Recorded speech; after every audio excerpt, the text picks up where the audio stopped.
Now, India's Prime Minister Narendra Modi says that the country will win the battle against COVID-19 if the 10 states with the most infections defeat it. His comments have come during a meeting with chief ministers. The 10 states, including Maharashtra, Tamil Nadu and Andhra Pradesh, account for more than 80% of active cases. For more on this, let's speak with Ishan Garg. Ishan, what came out of Prime Minister Modi's virtual meeting with the chief ministers?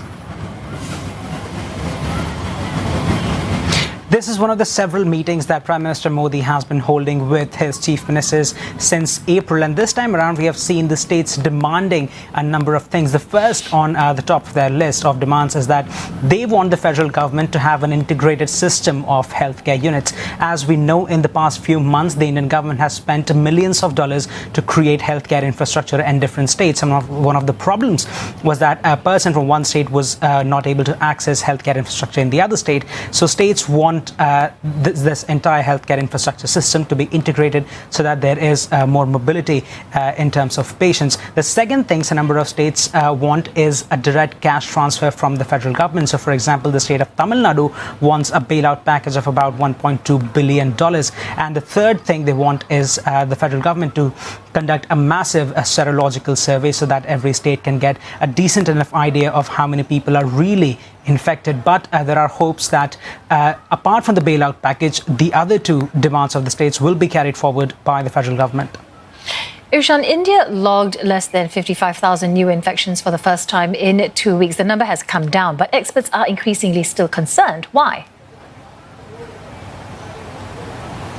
Experts are concerned because we have seen such sort of temporary dips in the past as well. And the way it happens is that, for example, if you have a massive spike in cases in a given city or a given locality, the local administration clamps down and locks that area down. So we see a temporary dip for 4 to 5 days. But then again, as the temporary lockdown lifts up, the cases soar back once again. So experts are saying that locking down these smaller containment zones, as the government calls this, is not going to be the answer. The answer is actually going to be mass testing, and till that's done, the problem of the rising number of COVID-19 cases will continue. Ishan, more than 700 temple staff at a South Indian temple have tested positive for the virus. Is there any indication whether the virus has spread beyond just the staff? See, fortunately, so far, we have no indication that the virus has spread beyond the staff, but there is cause for alarm.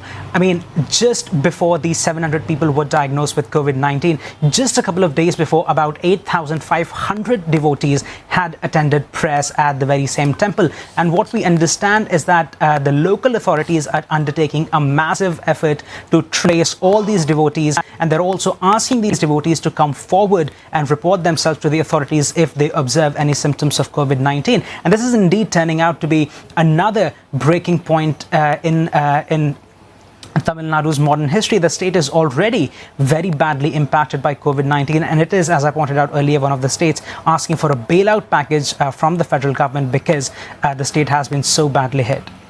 Thanks for that update. Ishan Garg speaking to us from New Delhi.